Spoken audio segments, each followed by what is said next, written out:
Muy bien, chicos. Vamos a comenzar ya que, bueno, estaba esperando unos minutos para que nos podamos reunir la mayor parte de los chicos que conforman esta aula, pero ya debo comenzar. Entonces, vamos a desarrollar esta semana correspondiente a la semana 14. El tema a desarrollar, los animales, ¿no? Vamos a ver las diferentes características, la clasificación y los usos.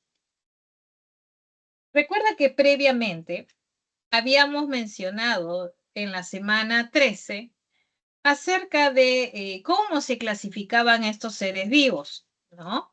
Sabes que se estableció pues una categoría taxonómica, categorías taxonómicas que permitían pues asignarle un grupo o clasificar de manera organizada a todos los seres vivos en base pues a ciertos criterios, ¿no? Básicamente criterios de filogenia.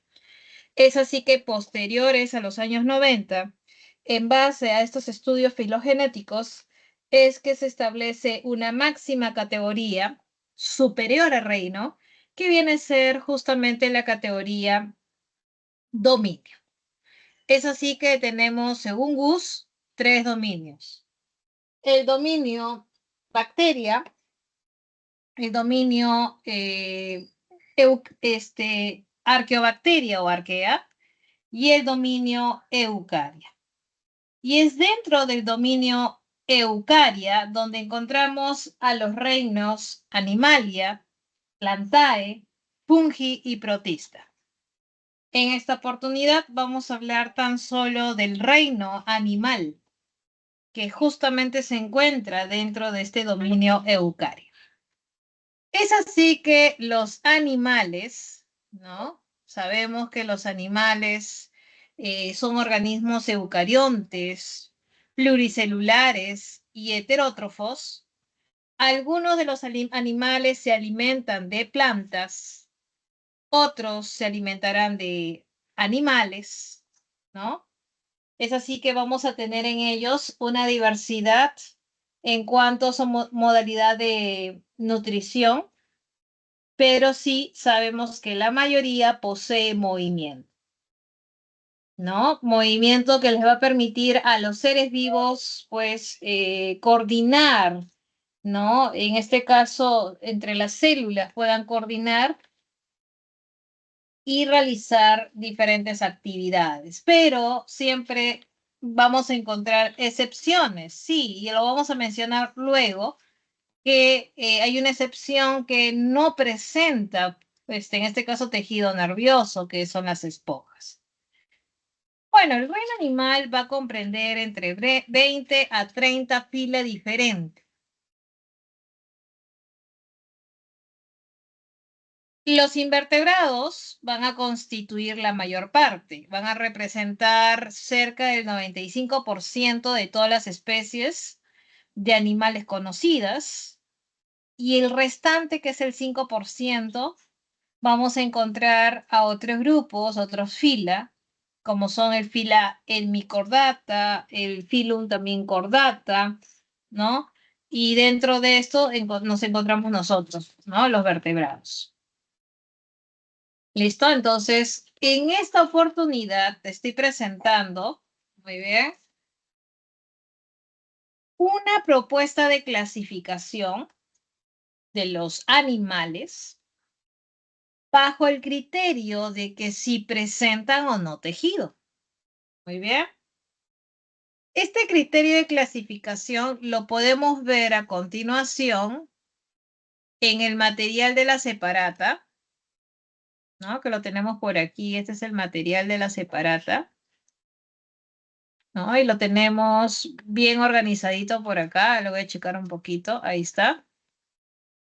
Y ahí tenemos una propuesta de clasificación de los animales. Bajo esta propuesta considera, pues, el siguiente criterio: clasificar a los animales en base a que si no presentan tejido, son considerados animales que carecen de tejido, sin tejido. Luego tenemos a los animales diploblásticos. Y luego tenemos a los animales triploblásticos. Muy bien. Entonces, de esta manera se agrupan los animales en tres. Muy bien. Y la clase a continuación va a consistir en abordar a cada uno de estos diferentes filas que integran al reino animal. Es así que dentro del grupo de animales sin tejido tenemos al filum porífera. Luego en el grupo de animales diploblásticos, aquellos que se originan de dos tejidos, tenemos al filum Cnidaria y Ctenófora. Y luego los animales triploblásticos que se originan de los tres tejidos embrionarios, tenemos al resto. Al filum platelminte, al filum rotífera, nemátoda, anélida, molusca, artrópada, entre otros. ¿Bien? Es así que a continuación vamos a seguir este criterio en la clasificación o agrupamiento de los animales. Entonces vamos a comenzar con este primer grupo, que son los animales sin tejidos. Esos animales sin tejidos, como su nombre lo indica, carecen de tejidos porque las células no están, en este caso, interactuando para cumplir una función determinada. No hay ese nivel de organización todavía. No hay una organización tisular. Un ejemplar de animal sin tejido son los integrantes del filum porífera, donde podemos encontrar, por ejemplo, las esponjas. Luego tenemos a los diploblásticos, que son aquellos que se originan de dos tejidos embrionarios, en este caso el ectodermo y el endodermo. Aquí tenemos, ¿no?, al filum Cnidaria y al filum Ctenófora. ¿Bien? Voy a pasar a la diapositiva, si gustas haz captura de pantalla, pero esto es información que tienes en tu material, en tu separato. Muy bien. Voy a pasar a la diapositiva para mostrarte en detalle. A ver, voy a la diapositiva. Muy bien, ahí está de lo que te estaba hablando, acerca de los diploblásticos, por ejemplo. Los diploblásticos son aquellos que, como te decía, se originaban de dos tejidos. Acá están justamente esos dos tejidos. El ectodermo y el endodermo. Muy bien. Dentro de este grupo de diploblásticos, te dije que estaban los cnidarios y los ctenóforos. Muy bien. Luego tenemos los diploblásticos, que son aquellos que se originan de los tres tejidos embrionarios, el ectodermo, endodermo y finalmente del mesodermo. De estos últimos, de los triploblásticos, a su vez hay una subclasificación. ¿Y qué depende? Depende de si hay o no la cavidad. Esta cavidad llamado celoma, ¿no? Es por eso que los triploblásticos, dependiendo, a ver, vamos a la siguiente, voy a salir un ratito, me voy de nuevo a la separata. Acá está, ¿no? Acá están los diploblásticos. Recuerda que son los que se originan de los tres tejidos, pero a su vez en este grupo hay diferencias. Vamos a encontrar que un grupito va a ser considerado como acelomado. Este otro grupito como pseudocelomado. Y todos aquí son considerados como celomados. ¿Cuál es la diferencia? La diferencia está que los acelomados como su nombre lo indica, carece de celoma. No tiene celoma. O sea, no tiene esa cavidad o ese espacio entre el cuerpo y el tracto digestivo. Muy bien. En cambio, un pseudocelomado puede presentar esa cavidad, ese espacio, pero esa cavidad no está rodeada por el tejido mesodérmico llamado peritoneo. Quiere decir que los pseudocelomados tienen la cavidad, pero sin el revestimiento que es el peritoneo. En cambio, un celomado, él ya presenta un celoma verdadero. Hay una cavidad que va a estar rodeada por ese tejido mesodérmico llamado peritoneo. Entonces, dentro de los acelomados, por ejemplo, mencionamos al grupo de los platelmintes. Dentro de los pseudocelomados tenemos a los rotíferos, a los nemátodes.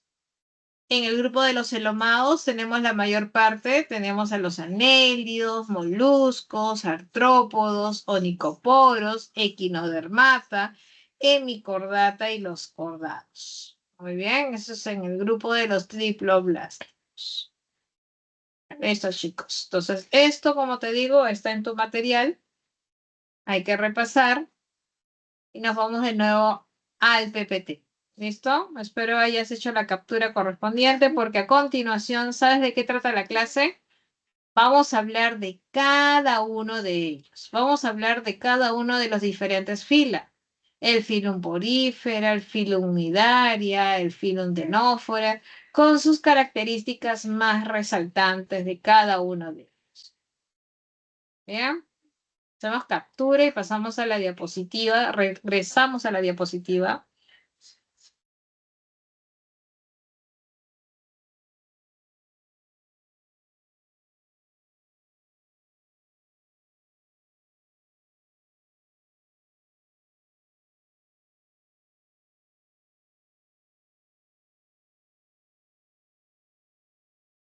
Muy bien, acá está la diapositiva. Y ahí está tal cual lo que te decía, ¿no? Un acelomado no tiene cavidad, por lo tanto es aplanado. El pseudocelomado tiene la cavidad, pero no tiene el tejido, por lo tanto sus órganos internos no están sujetos, ¿no? No se insertan en este peritoneo. En cambio, en un celomado sí ya hay cavidad más peritoneo. Muy bien. Aprovecha y haz la captura de esta diapositiva porque paso a la siguiente.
Muy bien, entonces, como te dije, la clase consiste en hablar de cada uno de los diferentes filas que incluye a este reino animal. Vamos a hablar de características resaltantes, relevantes, que pues caractericen a cada uno de estos diferentes filas. Y vamos a comenzar con este primer filum, que como te dije, bajo el criterio de clasificación si presenta o no tejido, el filum porífera carecía de tejido, o sea, no tiene organización tisular. ¿Qué más? ¿Qué podemos decir de las esponjas? Porque claro, el representante más conocido de los poríferos son las esponjas de mar. Presentan un cuerpo formado por dos capas de células. Estamos viendo también la presencia de una cavidad interna. Esta cavidad interna recibe el nombre de espongiocele. Y recordando un poquito lo aprendido en clases anteriores, semanas anteriores, las esponjas presentan un tipo de digestión. ¿Cómo se llama esa digestión? La digestión intracelular. ¿Y te acuerdas cómo se llamaba esa célula relacionada a la digestión intracelular de esponjas, de las esponjas? ¿Cómo se llamaba esa célula, chicos? ¿Recuerdas? Puede ser pregunta de examen, ¿ah? Los cuanocitos, ¿no? Ahora, las esponjas se pueden reproducir tanto de manera sexual como asexual. ¿Te acuerdas cómo se llamaba el mecanismo de reproducción asexual en esponjas? ¿Cómo se llamaba? Gemación. Se reproducían por gemación. Y recuerda que las esponjas en su adultez van a ser sésiles, o sea, no van a presentar movimiento.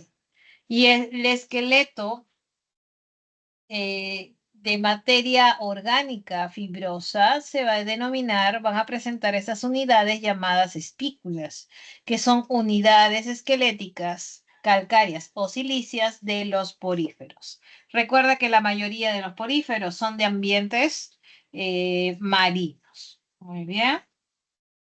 Entonces, eso es en cuanto al filum porífera. Nos vamos al siguiente filum. Este filum nidaria, de acuerdo a la clasificación o la agrupación propuesta anteriormente, estos son animalitos que ya presentan o son resultado del desarrollo a partir de dos tejidos, ectodermo y endodermo. Esos son los diploblásticos. Los nidarios son diploblásticos. Muy bien. Ahora, ¿qué podemos rescatar de estos nidarios? ¿Ve? Los nidarios o celenterios van a ser organismos acuáticos que pueden estar libres o sésiles, como estamos viendo a continuación. Hay dos formas. Hay una forma llamada pólipo y hay otra forma llamada medusa. No sé si lo estás logrando ver. ¿Listo? Ahora, recuerda que tanto en la forma pólipo o medusa, los nidarios presentan un orificio de ingreso y el mismo orificio de salida. Igual aquí. Muy bien. Entonces, al haber un orificio, el sistema digestivo va a ser incompleto. ¿Ya? Un tubo digestivo incompleto. Recuerda que estas especies van a presentar alrededor de su único orificio una serie de tentáculos que le van a permitir justamente captar su alimento o defenderse de sus depredadores. Es así que estos animalitos en sus tentáculos presentan células con nematocistos que van a contener sustancias urticantes y de esta manera se va a poder defender de sus depredadores o poder captar o capturar su alimento. Muy bien. ¿Qué más? Ah, y recuerda, si te preguntan acerca de la digestión, ¿qué tipo de digestión presentaban los nidarios? ¿Era digestión intracelular, mixta o extracelular? ¿Qué tipo de digestión presentaban los nidarios? ¿Alguno se acuerda? Recuerda que si quieres participar, no hay problema, escríbelo a través del chat. Yo estoy atenta, entonces, a ver, ¿qué tipo de digestión presentaban los nidarios? ¿Era intracelular o mixta? ¿Recuerdas? Hay que repasar, chicos, ¿ah? Porque puede ser que las preguntas correspondientes a las primeras semanas puedan venir en los últimos exámenes, ¿ok? Muy bien. Entonces presenta una digestión de tipo mixta. La primera en llevarse a cabo siempre es en la cavidad, llamándose digestión extracelular, desarrollándose en la cavidad gastrovascular porque los nidarios tienen esta cavidad. Muy bien. Y luego se lleva a cabo una digestión intracelular gracias a las células que tapizan esta cavidad gastrovascular. Muy bien, eso es en cuanto a los nidarios. Nos vamos a la siguiente diapositiva, hacemos captura.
Muy bien, nos vamos ahora al filum tenófora. Al igual que los nidarios, los tenóforos son bastante similares a los anteriores. Viven también en ambientes marinos. El aspecto de los tenóforos, un representante es el peine de mar, cuyo aspecto es bastante pues, llamativo, tiene un aspecto globoso, presenta un par de tentáculos y van a presentar 8 filas de peines planos que han sido formados por la fusión de cilios largos. A diferencia de los anteriores, los nidarios, estos tenóforos, si bien viven en los ambientes marinos, estos viven en las profundidades. Por eso que suelen ser transparentes y presentarán bioluminiscencia. Muy bien. Entonces, repito, cuando hablamos del filum porífera, son animales sin tejidos.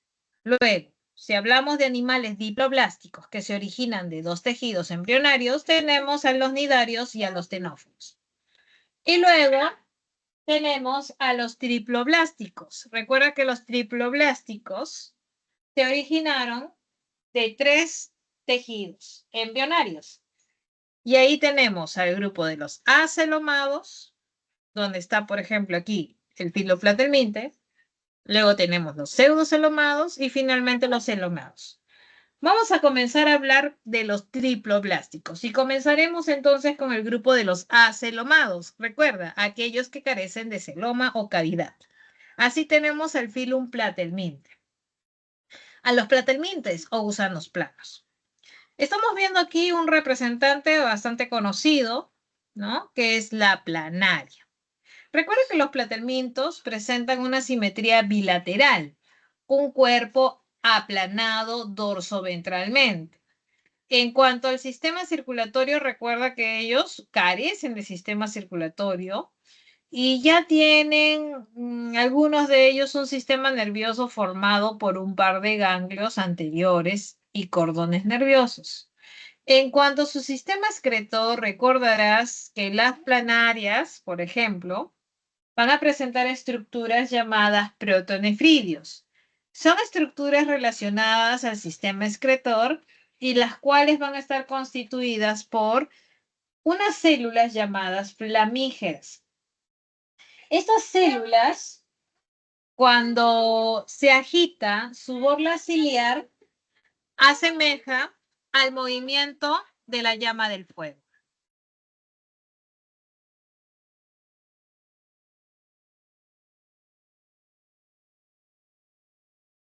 Muy bien. Ahora, estos protonefridios entonces son característicos en cuanto al sistema excretor en platelmintos. Y recuerda que la mayoría de los platelmintos van a ser parásitos, claro, la mayoría. Porque, por ejemplo, la planaria es de vida libre, o sea, no es parásito. Pero entre las formas parásitas, por ejemplo, lo tenemos aquí representado en el PPT, en la imagen, tenemos a la tenia.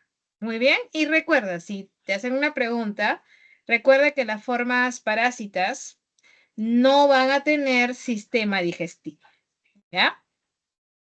Muy bien, hacemos captura de pantalla.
Luego de, con respecto a los triploblásticos, tenemos los pseudocelomados, ¿no? Los pseudocelomados, recuerda que son aquellos que si bien tienen la cavidad del celoma, aún no tienen pues este tejido llamado peritoneo. Recuerda que el peritoneo es de origen mesodérmico y es en el cual los órganos internos se van a fijar. Entonces, esto todavía no tienen los pseudocelomados, como es el caso de los rotíferos y los nematódos. Vamos a ver entonces algunos alcances para cada uno de estos filas. Comenzaremos con los rotíferos. Los rotíferos, ¿no? Son organismos pluricelulares. Como estamos viendo, presentan discos de cilios retráctiles en el extremo cefálico, ¿no? Ellos van a presentar un sistema digestivo completo porque asumimos eso porque presentan boca y ano. Muy bien. Ahora, en esto, formando parte de este sistema digestivo, vamos a encontrar una estructura que les sirve para triturar. Esta estructura es el mástax, ¿no? Y sucede que el mástax es muy variable y depende mucho del régimen alimenticio de cada especie de rotífero. Por lo que para los biólogos es un buen indicador taxonómico.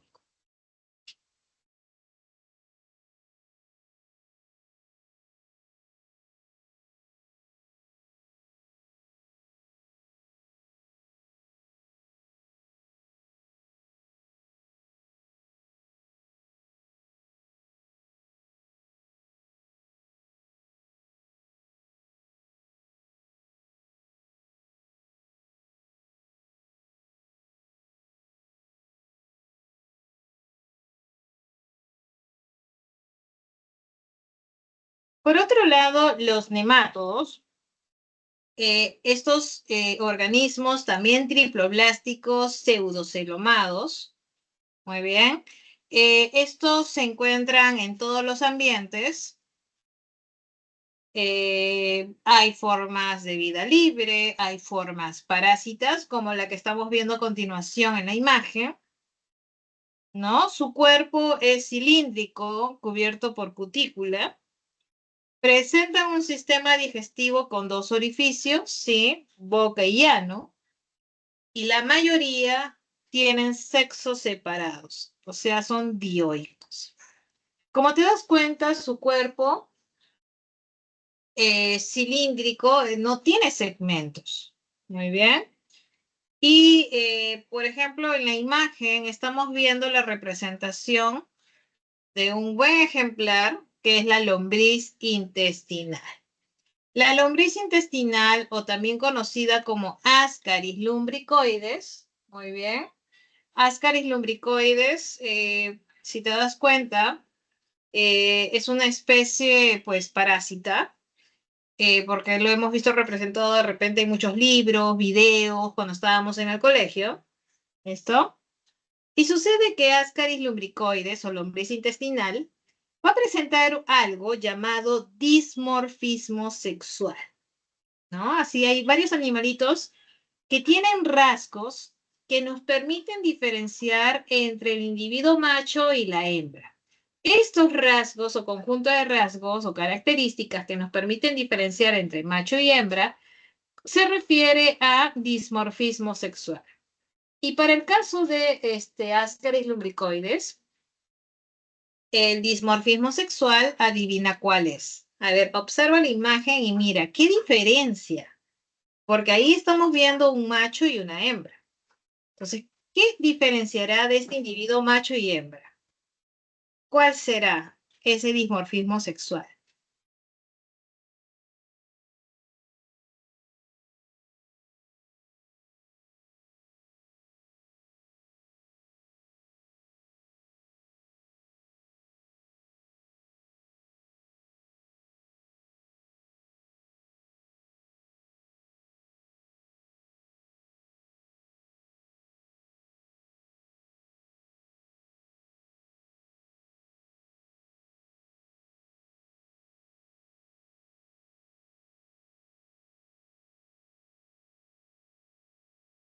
Ajá, el tamaño. Muy bien. Si te das cuenta, Ascaris hembra va a ser mucho más grande respecto al macho.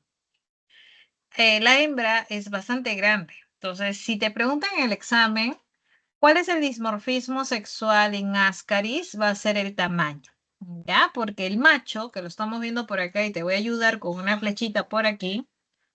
Mira, este es el macho y esta de acá es la hembra, ¿ya? Entonces, el dimorfismo sexual en esta lombriz es el tamaño. Muy bien.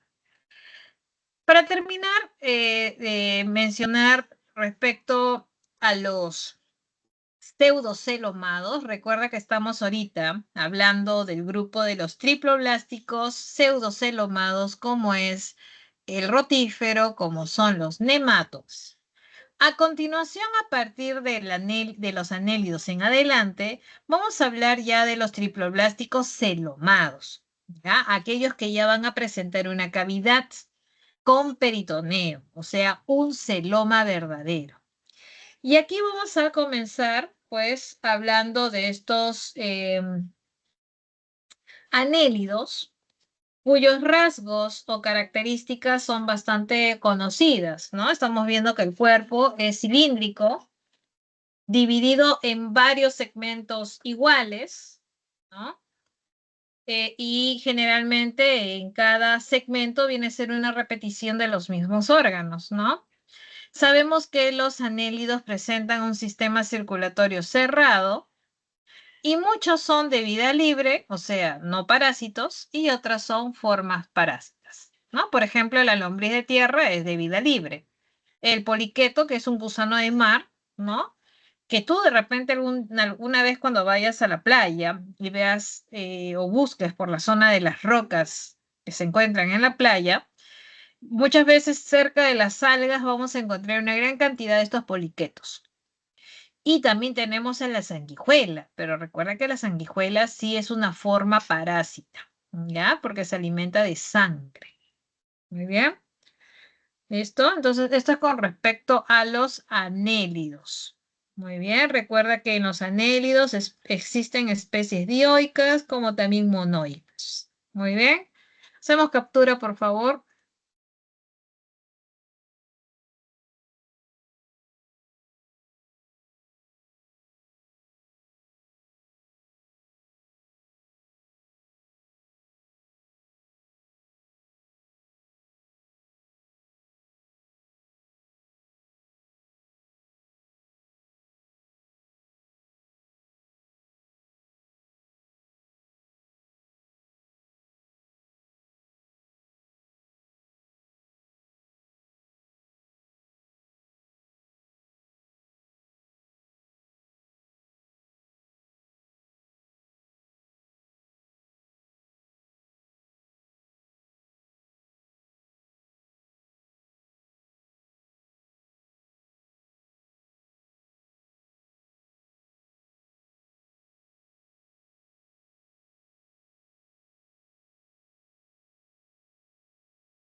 Muy bien, ahora tenemos al filum molusca. También son triploblásticos celomados. Recuerda que los moluscos generalmente tienen concha externa, una cabeza definida.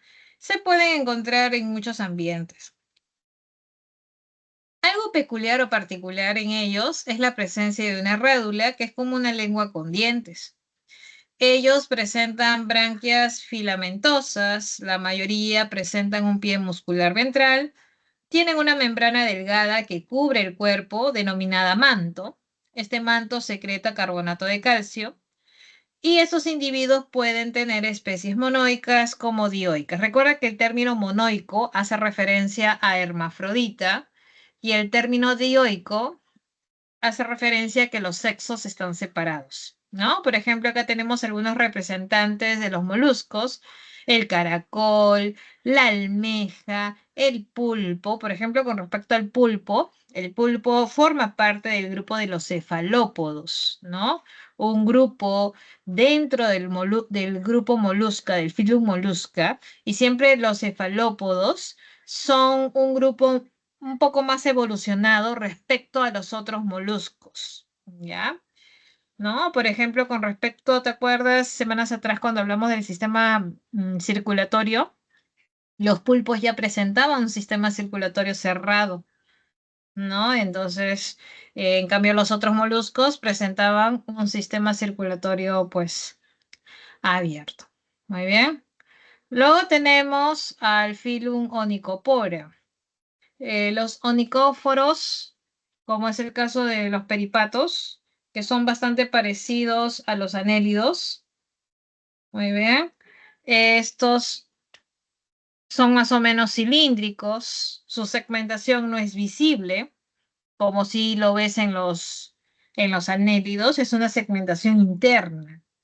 Estos peripatos tienen un rasgo distintivo, por ejemplo, es que presentan un cuerpo cubierto por una cutícula fina, un par de antenas y sobre todo algo distintivo es que presentan un par de patas carnosas por cada segmento, ¿no? Estas patitas carnosas, como lo estamos viendo en la imagen, se llaman lopopodios. Muy bien, hacemos captura y pasamos a otro filum.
Muy bien, y acá vamos a entrar a continuación al gran filum Artrópoda, ¿no?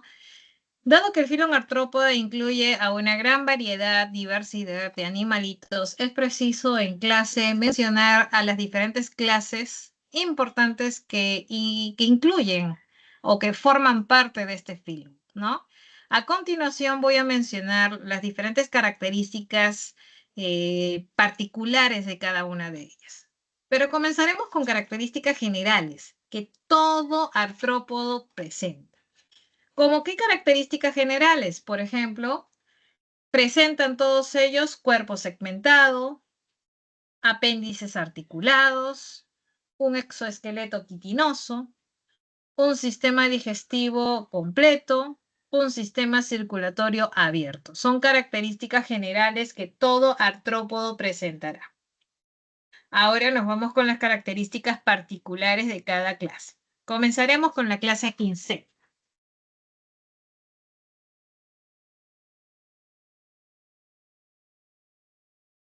Los insectos van a presentar, ¿no? 3 pares de patas, o sea, 6. Van a presentar un par de antenas. El cuerpo va a estar dividido en cabeza, tórax y abdomen. Algo también que puedes notar es que algunos insectos pueden presentar alas y otros no. Y el aparato bucal. El aparato bucal puede variar dependiendo de su alimentación. Puede ser masticador, picador, chupador, lamedor. En cuanto a su respiración traqueal,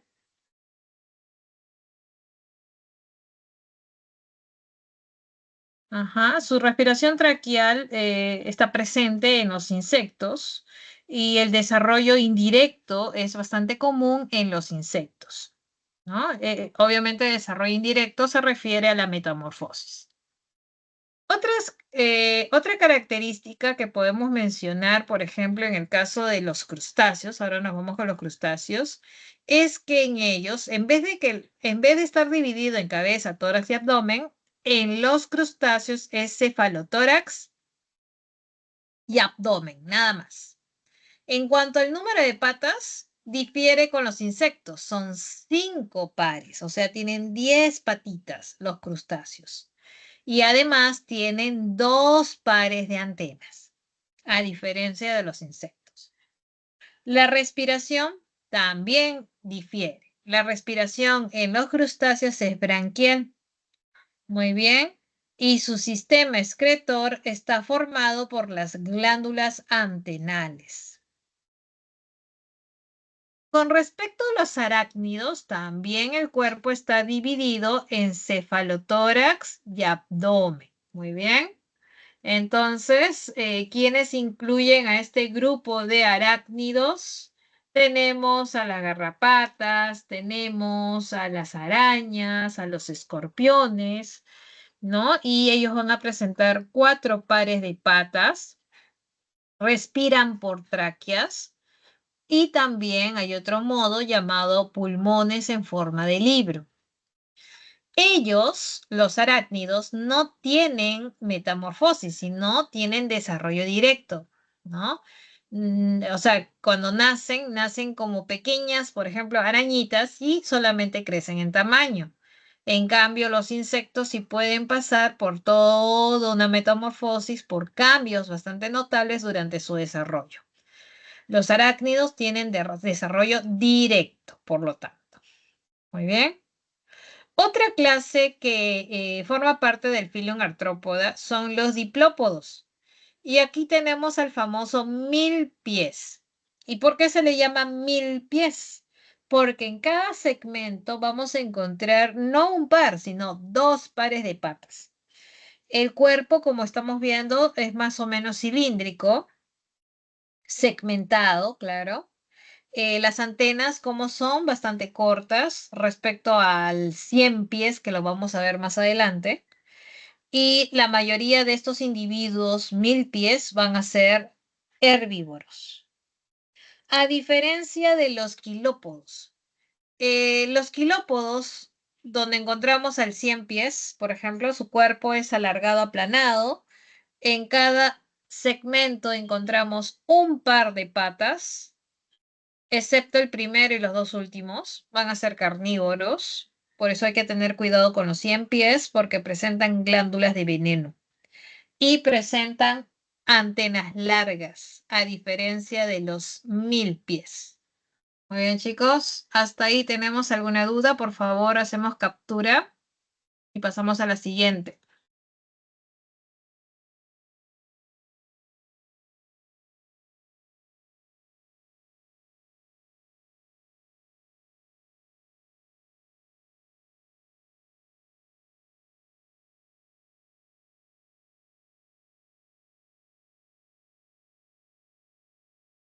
Muy bien, entonces pasamos a la siguiente diapositiva. Vamos a continuar con otro filum. Recuerda que estamos viendo las características más relevantes de cada uno de los diferentes fila que forman parte del reino animal. Entonces, estamos hablando del grupo de los triploblásticos celomados. Y desde los anélidos en adelante, anélidos, moluscos, que también vimos artrópodos, ¿no? Y ahora equinodermata, el filum equinodermata incluye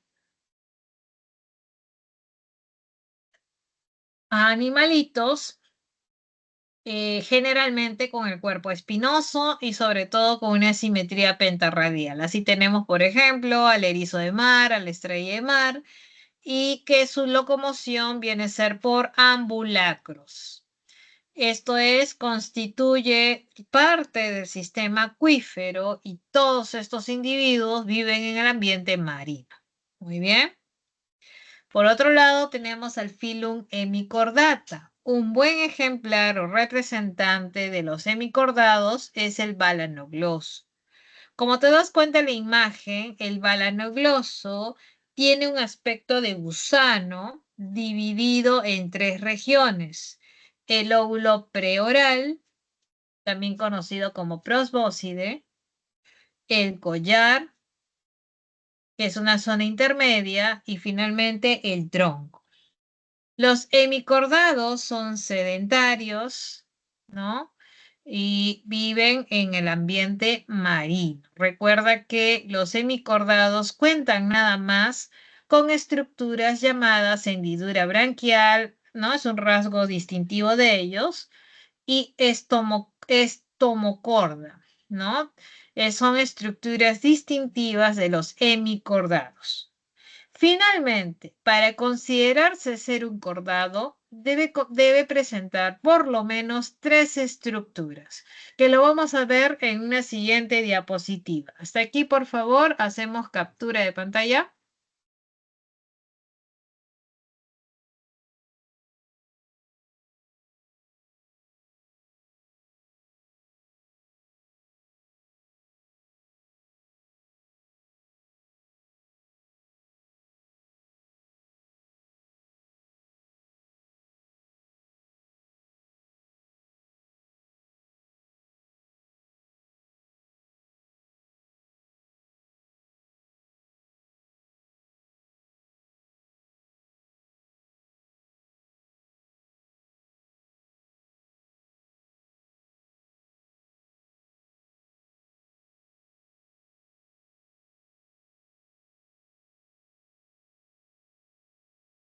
Entonces, ¿cuáles son estas tres estructuras que presenta todo cordado? Estas tres estructuras son la presencia de hendiduras branquiales, cordón nervioso en posición dorsal y notocorda. Van a presentar también una simetría bilateral y sistema nervioso en posición dorsal. Son características que presenta todo cordado. Muy bien. Es así que este grupo de los cordados, ¿no? El filum cordata, para poder abarcar mejor a los animalitos que forman parte de este filum, es preciso subdividirlos, clasificarlos o agruparlos en subfilums o en subfila, perdón. Y tenemos así a tres subfilas como son el subfilum Urocordata, el subfilum Cephalocordata y finalmente el subfilum Vertebrata, ¿no? Entonces, estos, a continuación, obviamente voy a mostrar características relevantes particulares de cada grupo. Comenzamos con el subfilum Urocordata. En este subfilum vamos a encontrar un representante bastante conocido, ¿no? Este representante es un tunicado, ¿no? Que recibe el nombre de Asiria. Este tunicado, ¿no? Como estamos viendo, tiene un aspecto cuerpo en forma de barril, presenta una túnica de celulosa, y cuando están en estado de adultez son sésiles, o sea, van a estar fijos en algún sustrato, pero cuando fue su, ¿cómo se dice? Cuando estuvieron en estadio larval, fueron pues móviles, pudieron desplazarse de un punto a otro, cuando eran larvas. Muy bien. Entonces, quiere decir que solo en el estado larval, para el caso de los tunicados, presentaron notocorda y cordón nervioso. Solo en el estado larval. Muy bien, es un rasgo distintivo de este grupo llamado tunicados. ¿Ya? Ahora, con respecto a los cefalocordados, ¿no? Tenemos ahí un representante llamado el anfioxo. Como notarás al lado derecho, el cuerpo de este individuo es alargado, aplanado lateralmente. Son de ambientes marinos y algo distintivo de estos cefalocordados es la presencia de notocorda y cordón nervioso, pero que persiste durante toda su vida. Muy bien, es un rasgo distintivo de estos organismos. Muy bien, hacemos captura. Recuerda que dentro de este filum vamos a encontrar a tres subfila. El subfilum Urocordata, subfilum Cephalocordata y a continuación, a ver chicos, captura, pasamos al otro subfilum, al subfilum Vertebrata. Muy bien. Y acá encontramos a los vertebrados. Recuerda que los vertebrados van a presentar, ¿no? Una columna vertebral, generalmente dos pares de extremidades, un sistema circulatorio cerrado y un sistema digestivo completo. Y claro está, van a presentar algo que ya te había mencionado previamente, conocido como dismorfismo sexual. Recuerda que el dismorfismo es algo que caracteriza o diferencia, ¿no? Que permite diferenciar entre macho y hembra y viceversa. Muy bien. Entonces, vamos a hablar a continuación en este grupo de los vertebrados, como también es bastante amplio y diverso, es preciso para mejor estudio dividirlo en clases, en diferentes clases. Por ejemplo, tenemos la clase peces, que se vio luego con el tiempo necesario agruparlo o reagruparlo en la clase Eslamobranchi, que incluye a los peces cartilaginosos, y la clase Actinopterygii, donde están los peces óseos, cuyo esqueleto es óseo, ¿no?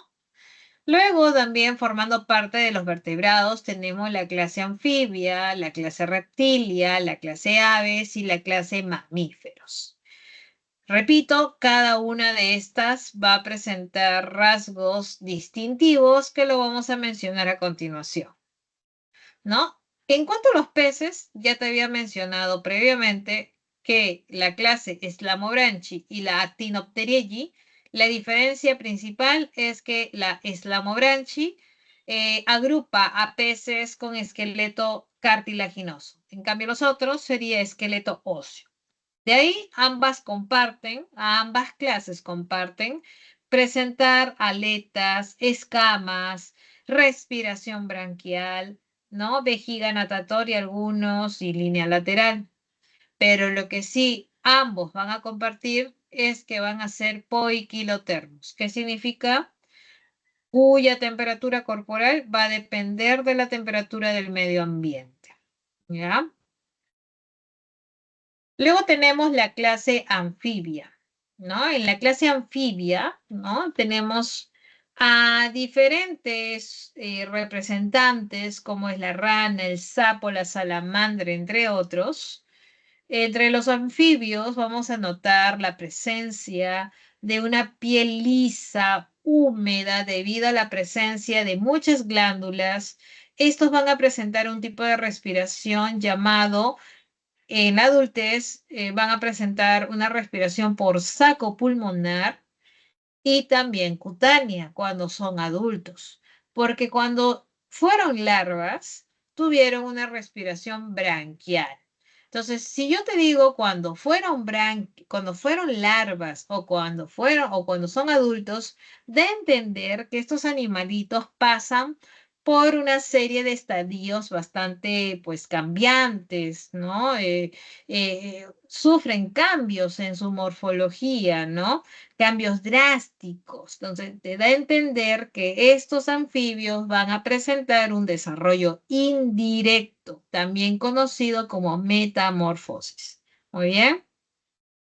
Entonces, los anfibios van a presentar, repito, respiración branquial cuando fueron larvas y presentarán respiración cutánea o por sacos pulmonares cuando son adultos.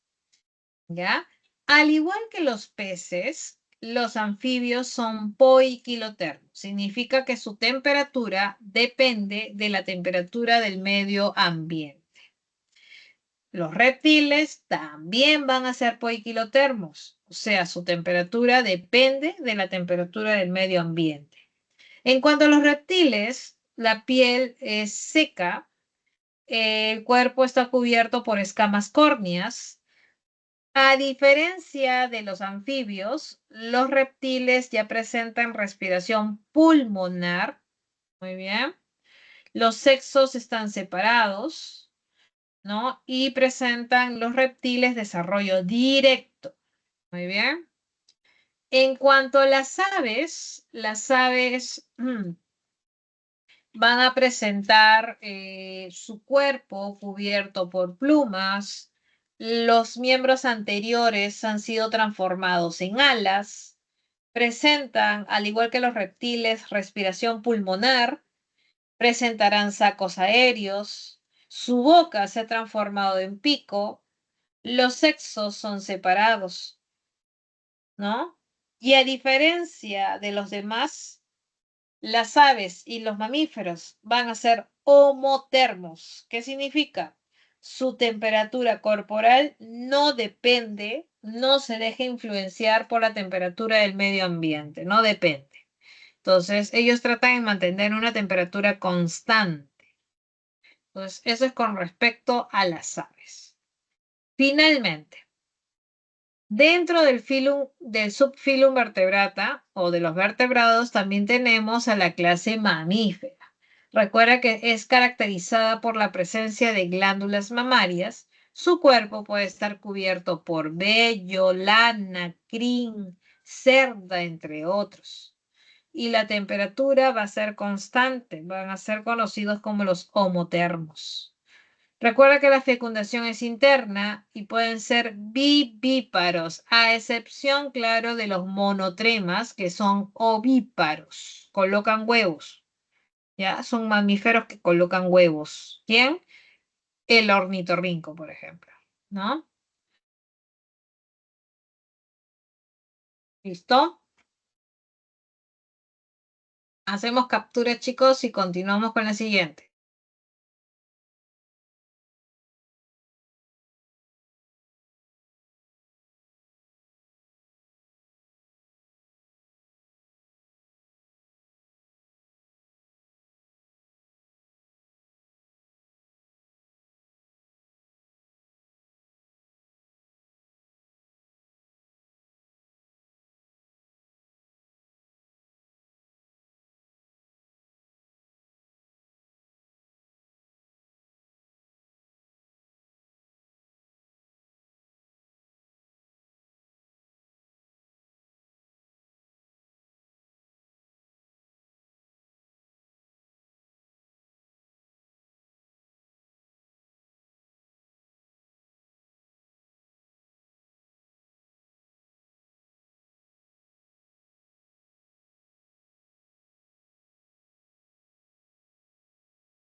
Muy bien, entonces, hasta aquí hemos hablado.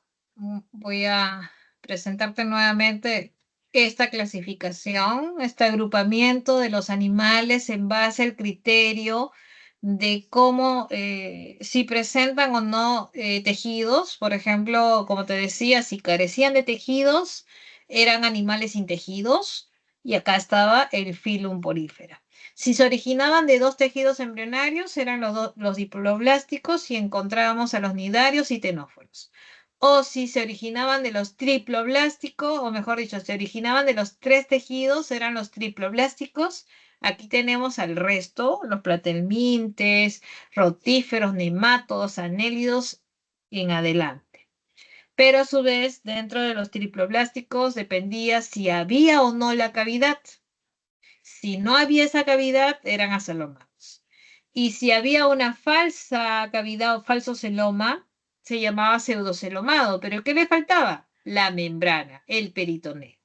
En cambio, los celomados ya presentan cavidad, presentan peritoneo.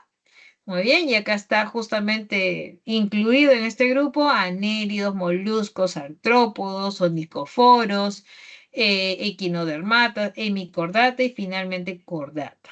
Con este filum acabamos justamente de mencionar las diferentes características, se puede decir, eh, particulares, predominantes de cada uno de estos. Muy bien, entonces, si no hay dudas respecto a este punto, nos vamos ahora a otro tema importante respecto a los animales. Ese otro tema importante corresponde a la categoría de conservación. ¿A qué se refiere?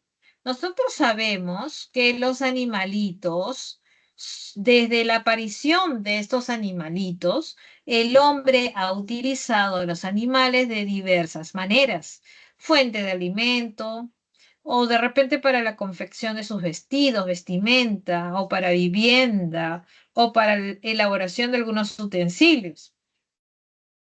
Pero también el animalito también ha sido utilizado desde épocas inmemoriales como medio de transporte, ¿no? Es así que, dado a que el animalito es útil para el hombre, muchas veces por un uso indiscriminado, una caza, una pesca indiscriminada de este recurso, de estos animalitos, o de repente haciendo una destrucción a nivel de su hábitat, contaminando el medio ambiente, está llegando a punto de desaparecer cada una de las diferentes especies animales. Sabemos que el único animal que ha sido debidamente registrado en nuestro país como extinto es la chinchilla chinchilla, ¿no? Ese es el nombre científico de lo que comúnmente se conoce como chinchilla, ¿no? Entonces, sabemos que este animalito ya no se encuentra habitando en su hábitat, o sea, ya no está de manera natural en su hábitat. Sí hay de manera doméstica, ¿no? En todas partes del mundo, pero naturalmente ya no lo podemos encontrar en sus diferentes hábitats, ¿no? Es más, si de repente una especie se encuentra a un paso, a un paso de desaparecer, esta especie se encontrará en vías de extinción, ya que se encuentra a un peligro mediato o inmediato de desaparecer, y cuya supervivencia ya no es posible, a no ser que los factores que causan este desequilibrio cambien de manera radical. Es así, a ver, me voy a la separata nuevamente. Esta es la separata.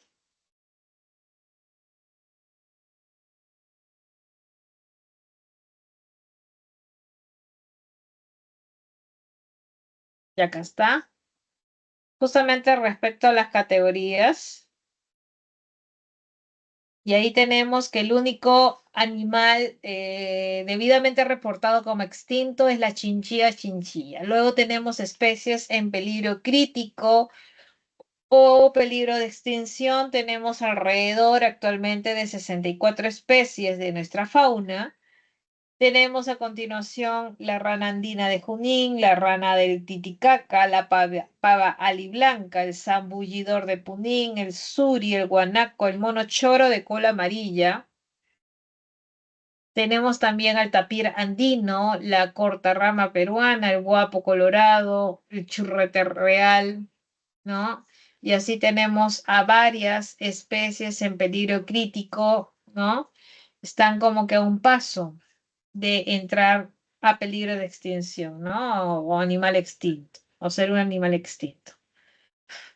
Ahora, si de repente por una sobrecaza, ¿no?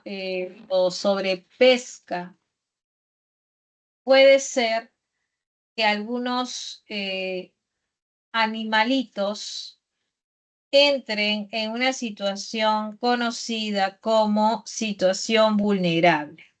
Y esto es debido, como te decía, por el exceso de caza, pesca o de repente destruyendo el hábitat u otros factores, van a ser susceptibles de pasar a una situación de especies en vía de extinción.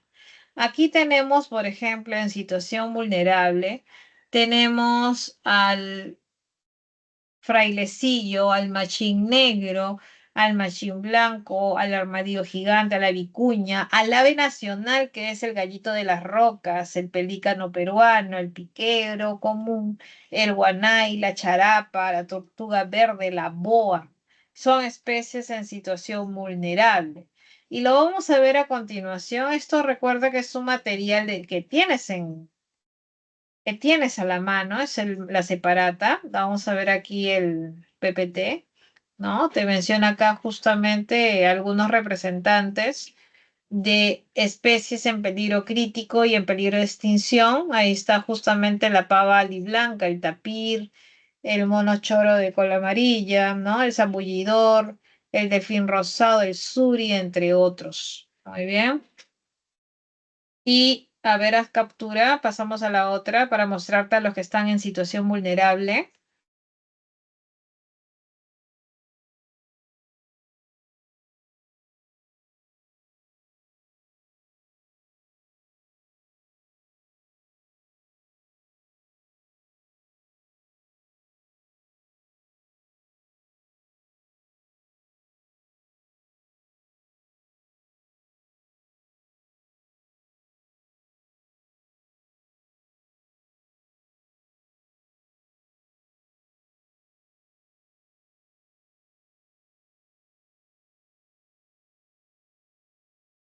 Muy bien, te presento ahora la otra diapositiva.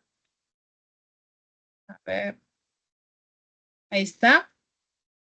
Acá están las especies en situación vulnerable, de las que ya te había mencionado. Muy bien, el frailecillo, el machín negro, el machín blanco, el armadillo gigante, la vicuña, el ave nacional, ¿te acuerdas? El gallito de las rocas, el pelícano peruano, el piquero común, ¿no? Ahí está la boa, entre otros. Muy bien, haz captura.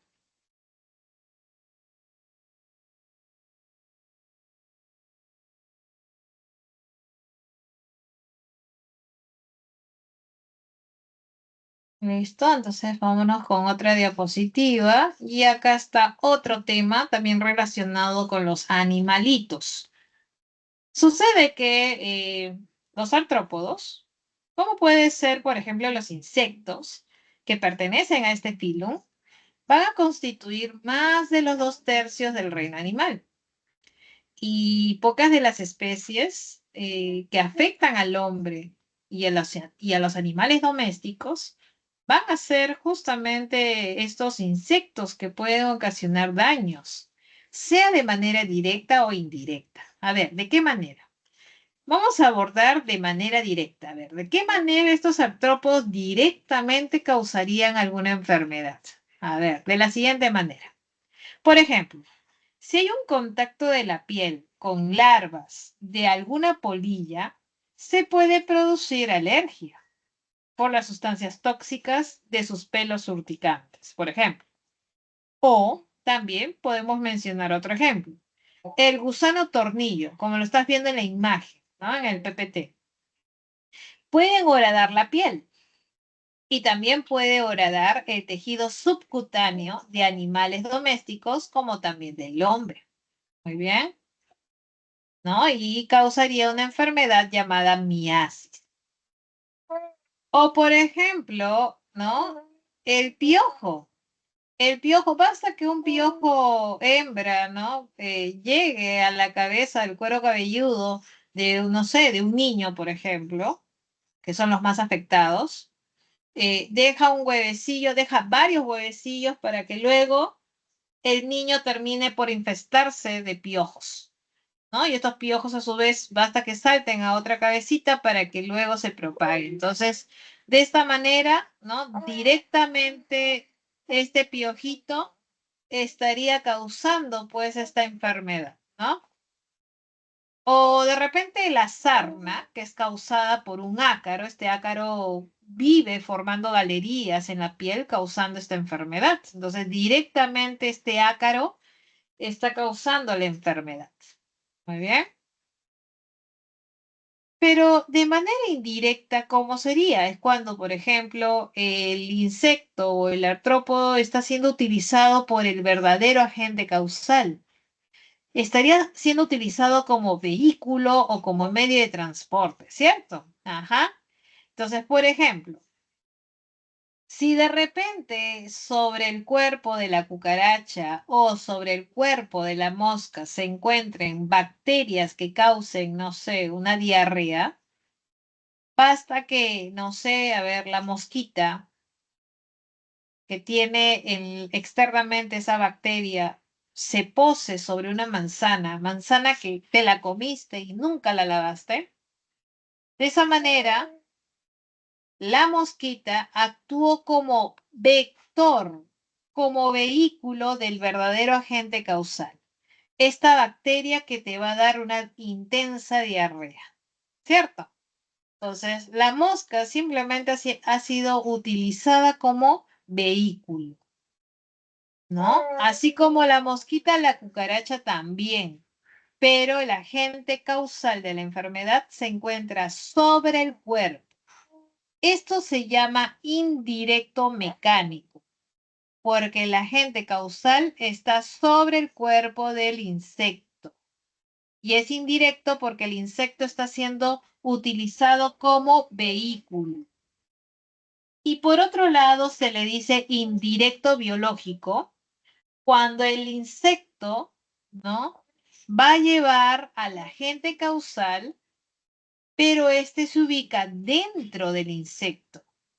Y dentro del insecto, el agente verdadero, el agente causal, estaría multiplicándose o estaría cambiando de estado en su ciclo de vida dentro del vector.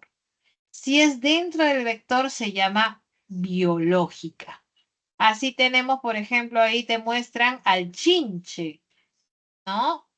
Es el vector del verdadero agente causal. Él es el vector del protozoario Trypanosoma cruzi, que es el agente causal del mal de Chagas. Entonces, si te das cuenta, ese chinche simplemente está siendo utilizado como vehículo. Igual la pulga, ¿no? Sirve de vector de una bacteria llamada Yersinia pestis que causa la peste bubónica. Muy bien. O por ejemplo, tenemos a continuación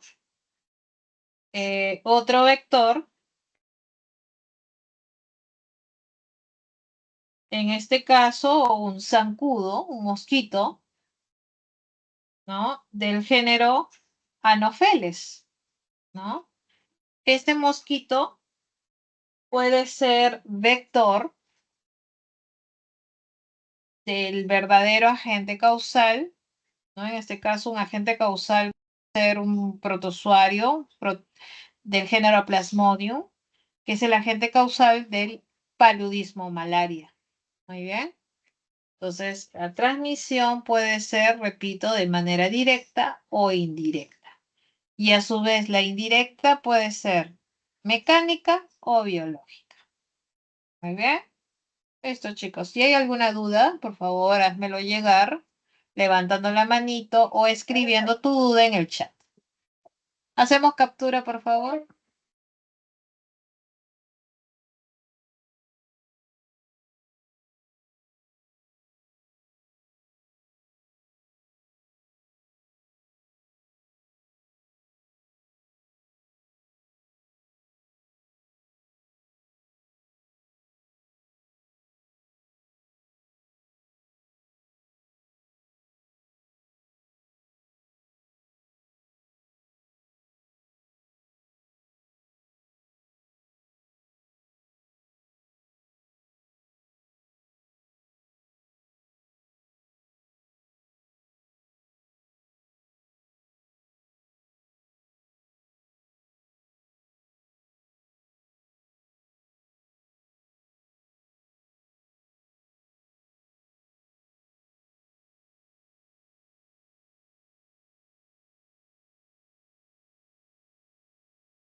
Muy bien, chicos. Entonces, vamos a continuación a presentarte el material de esta semana, ¿no? Ya te lo había mostrado previamente.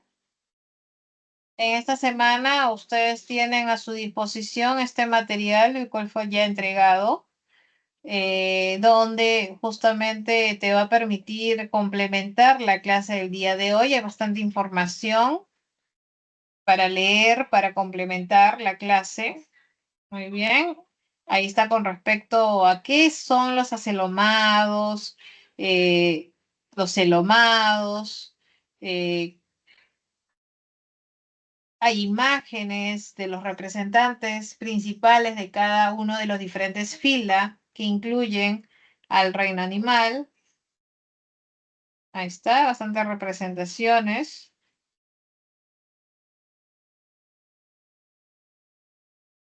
¿no? De cada uno de los diferentes filas que integran al reino animal, ¿no?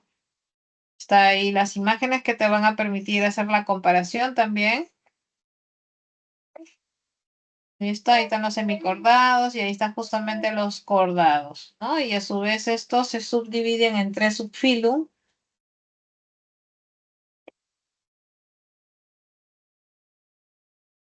como lo estamos viendo aquí a continuación. Muy bien. Hay que repasar bonito esa parte, chicos. Bastante material por repasar. Muy bien. Y por acá encontramos justamente lo que te decía respecto a las categorías de conservación. Hay que repasar cada una de estas categorías. Puede ser pregunta de examen, chicos. Hay que repasar bien y recordar qué especies forman parte de cada una de estas categorías, ¿no? Listo. Y también acá está detallado acerca de la diferencia de transmisión directa o indirecta. Muy bien. Y a su vez la indirecta mecánica y biológica. Muy bien. Listo, chicos. Vamos a comenzar a continuación con el desarrollo de la separata de las preguntas de esta semana. Muy bien, vamos. ¿Listos y preparados?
Muy bien, vamos con la primera pregunta entonces. Te dice a continuación, ¿no?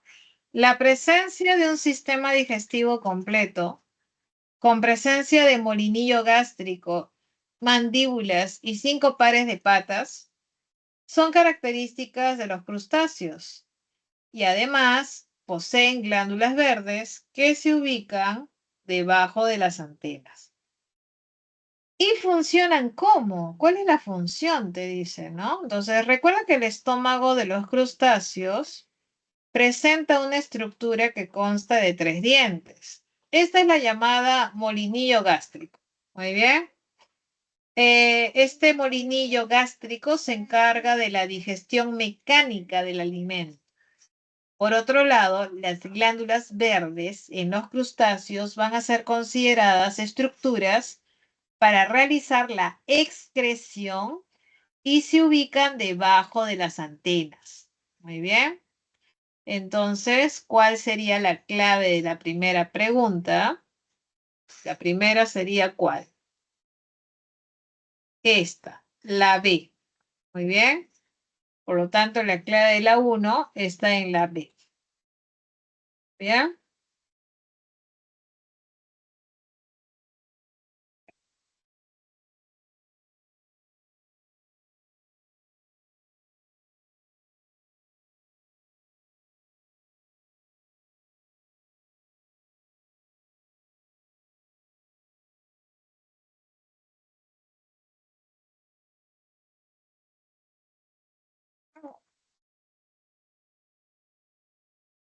Siguiente. Siguiente pregunta. Pregunta número 2. Los anélidos constituyen el primer grupo con metamerización, que es un proceso evolutivo continuo en la escala zoológica. Muy bien. Dentro de este filum, un representante de la clase Clitelata, a ver, entonces, si te habla de los anélidos, ¿no? Y dice que dentro de este filum, o sea, anélida, vamos a encontrar una clase llamada Clitelata. Recuerda que el filum anélida comprende 2 clases, ¿no? Clitelata y Poliqueta. Dentro de la clitelata tenemos a la lombriz de tierra y a la sanguijuela. Muy bien, entonces, de estos dos, ¿cuál se encuentra en las alternativas? Tenemos a quién? A la sanguijuela. Muy bien, a la sanguijuela. Por lo tanto, la clave de la 2 está en la E de nano. Muy bien. Vámonos con la siguiente pregunta.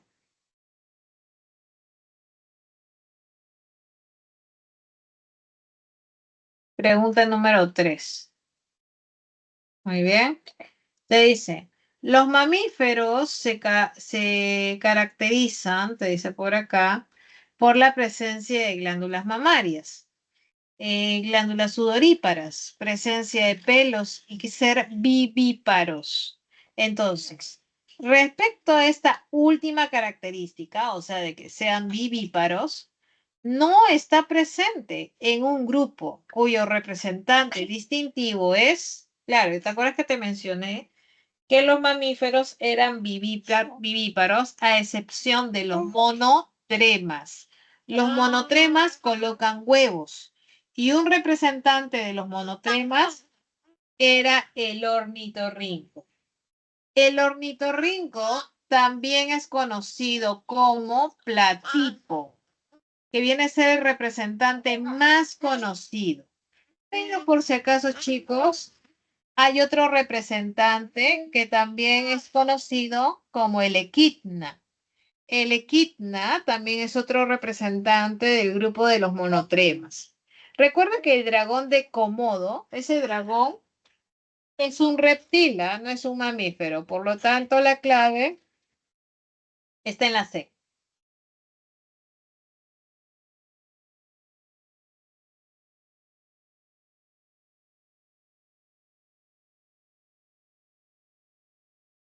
Muy bien, vámonos a la siguiente pregunta. Nos vamos con la pregunta 4.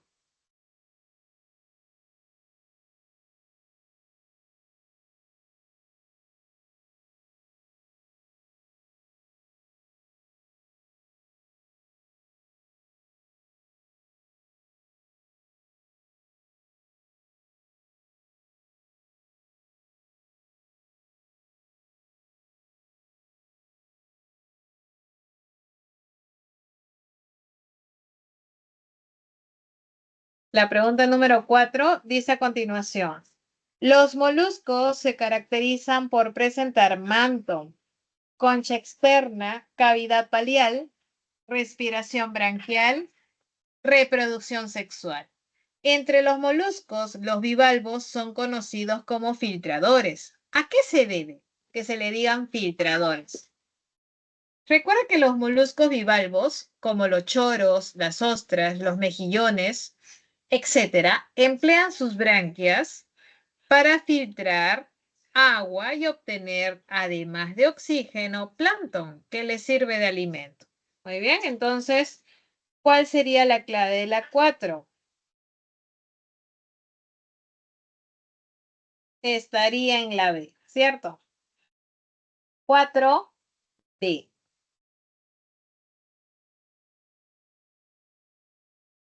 Muy bien. Siguiente pregunta. Pregunta número 5. Te dice, ¿no? En un laboratorio de biología, el docente muestra a los estudiantes un espécimen que muestra las siguientes características. El cuerpo es alargado, cilíndrico, no tiene anillos, su superficie es lisa, extremo final algo filamentoso. A ver, esas características, ¿no te hace pensar en esto? A ver, ahí está. Te dice, tiene una espícula como órgano genital. Al abrir su cuerpo se ubica un tubo digestivo completo. El docente agrega que en este grupo existe el dimorfismo sexual y que buena parte de ellos son parásitos de otros grupos taxonómicos. El espécimen observado pertenece a qué grupo, ¿no? Los nemátodos, ¿cierto? Hace referencia a estos gusanos, como es la lombriz intestinal, ¿cierto? Los nemátodos. Por lo tanto, la clave de las 5 está en la D de edad. Muy bien. Nos vamos a otra pregunta. Nos vamos a la pregunta 6.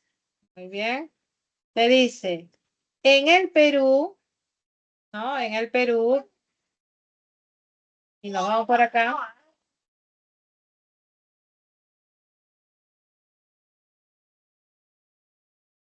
A ver, abro la pregunta de nuevo. Te dice, existen muchas especies animales en situación vulnerable por exceso de caza, te dice acá, ¿no? Pesca, destrucción también de sus hábitats, muy bien, o por otros factores, menciona. Y son susceptibles de pasar a la situación de especies en vías de extinción. Ya, comienza así, hablando de los de situación vulnerable. Pero luego te hace la pregunta por un espécimen que se encuentra en peligro crítico. O sea, nos vamos a la diapositiva anterior, a esta. Entonces, ¿cuál sería, disculpen, cuál sería su respuesta a alguna especie que se encuentre en peligro crítico de extinción? ¿Cuál sería tu respuesta allí en la pregunta número 6? Sería la A, ¿cierto? Sería guapo colorado. Esa sería la respuesta. Porque te pregunta algún espécimen que se encuentre en peligro crítico. Muy bien, y es el guapo colorado, ¿no? Al igual también que el delfín rosado, el lobo de río, el pingüino de Humboldt, entre otros. Muy bien. Pregunta número 7. En la pregunta número 7 te dice a continuación. Muy bien. A ver, voy a las 7. Te dice, en una relación evolutiva entre los dinosaurios, entre los reptiles dinosauriomorfos y las aves, las evidencias han demostrado que comparten. Muy bien, y te acordarás que la siguiente semana hablábamos mucho de las evidencias que te servían justamente para poder comparar y ver si hay similaridad o no Ya, muy bien. Entonces, se ha determinado que existe mucha evidencia que indica la relación entre estos reptiles dinosauromorfos y las aves. Por ejemplo, ¿qué evidencias?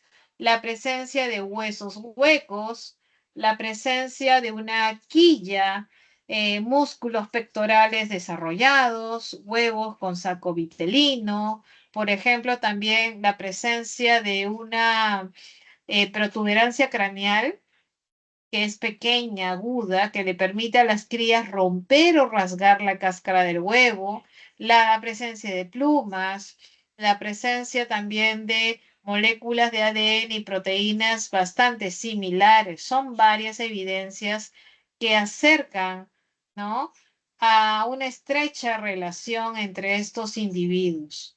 Por lo tanto, la clave de las 7 estaría en la A. Muy bien. La 7, la A. Muy bien. Nos vamos con la siguiente pregunta. La pregunta número 8. Muy bien. La pregunta número 8 hace referencia a poder relacionar estas columnas, ¿no?, con la secuencia correcta respecto a los equinodermos. Recuerda que la linterna de Aristóteles viene a ser una estructura propia de los erizos de mar que le permite la masticación. Es un órgano masticador.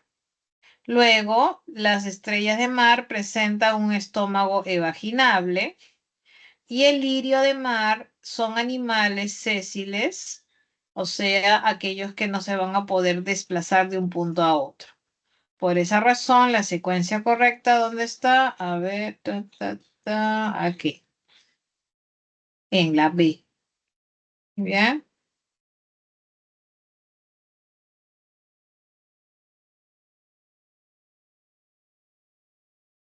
Nos vamos con la pregunta 9.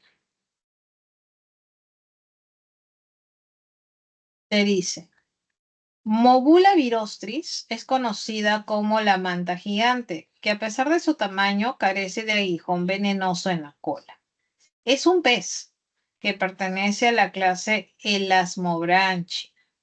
Recuerda que los Elasmobranchi son la clase que agrupa a peces cartilaginosos, ¿no? Los cuales presentan esqueleto cartilaginoso y además presentan una notocorda en los estadios juveniles, ¿no? Eso es lo más resaltante. Por eso que de todos estos, lo más resaltante es esto.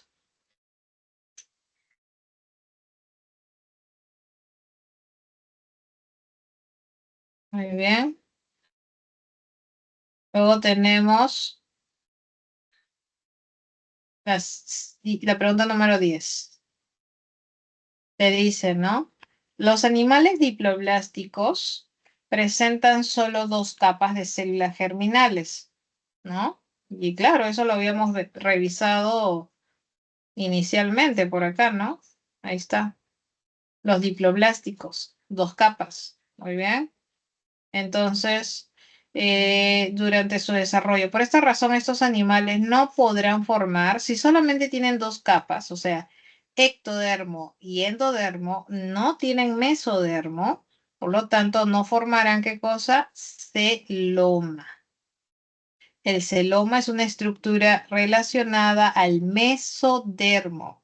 Y por esa razón, la pregunta número 11 es la siguiente. La 11 va muy en relación. Entonces, esos animales diploblásticos pueden formar celoma porque la capa embrionaria que van a presentar sería el mesodermo. Muy bien. Y luego en la pregunta 12 te dice, ¿no? Un grupo de investigadores decide comparar los taxones de anélidos y artrópodos, encontrando características propias de cada taxón y similitudes como la segmentación corporal, tubo digestivo completo, sistema nervioso, hiponeuro. Entonces, si es respecto al sistema nervioso, indicar que los anélidos, a diferencia de los artrópodos, posee ¿qué cosa? Y para eso me ayudo de esta diapositiva, ¿te acuerdas de la semana 9? Que justamente te indica eso, mira. Acá está, comparación a nivel del sistema nervioso de anélidos y artrópodos. ¿Qué notas? ¿Qué estás notando? Que si bien los anélidos y los artrópodos presentan un sistema nervioso bastante similar, formado por dos cordones nerviosos, en el caso de los anélidos estamos viendo que se hayan fusionados. Y en el caso de los artrópodos se hayan todavía separados, como estamos viendo en la imagen, en esta parte de acá. Entonces, estos están separados, pero estamos viendo que poco a poco a nivel de ganglios hay una fusión, ¿cierto? Entonces, ¿cuál sería la respuesta? Respecto al sistema nervioso indica que los anélidos posee ¿qué cosa? Van a poseer cordones nerviosos ya fusionados, ¿no? Respecto a los artrópodos que todavía se encuentran separados, ¿cierto? Por eso que la clave de la 12 está en la C. Muy bien. Y si continuamos y nos vamos con la pregunta número 13, vamos a ver lo siguiente. Te dice, el tapir es una especie endémica del Perú que está categorizada en peligro crítico. Este animal ayuda a la dispersión de semillas para enriquecer los suelos y la conservación de bosques montanos y páramos. Las siguientes son las principales razones para que el tapir se encuentre en esta situación, menos. O sea, te van a listar todas las que sí son las razones, pero hay una que no tiene nada que ver. ¿Cuál será esa? A ver, vamos a ver. Recuerden que el tapir está categorizado en peligro crítico, ¿cierto? Es una especie, te cuento, que tiene una gestación de 13 a 14 meses, lo que limita el incremento de su población. La cría se queda con su mamá unos 2 a 3 años y la reducción y la transformación de su hábitat con las carreteras y la implementación de nuevos sitios de zonas ganaderas, así como también el atropellamiento, van a ser una amenaza constante y fuerte. Por eso que la alternativa que no corresponde es esta, acerca de las dimensiones corporales y su peso. Eso no tiene nada que ver con que se encuentre en una situación o peligro crítico. Muy bien. 13 Edenaro. Muy bien. Siguiente pregunta, la pregunta número 14. Te dice, los se caracterizan por presentar esqueleto, respiración branquial, ser poiquilotermos, presentar vejiga natatoria, línea lateral, tener aletas y escamas diversas.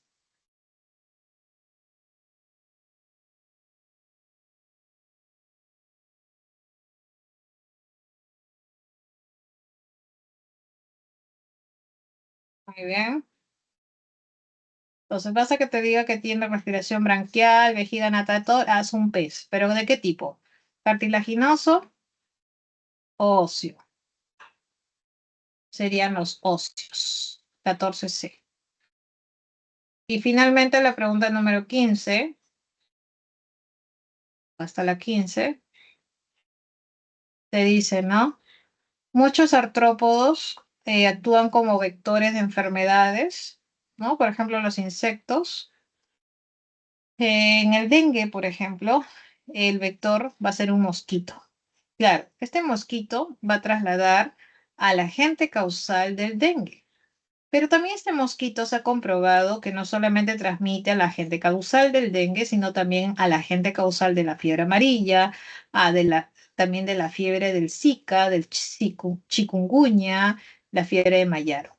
Este mosquito, su nombre científico es Aedes aegypti, y lo tenemos por acá. ¿Ya? Entonces la clave de la 15 está en la D de dado.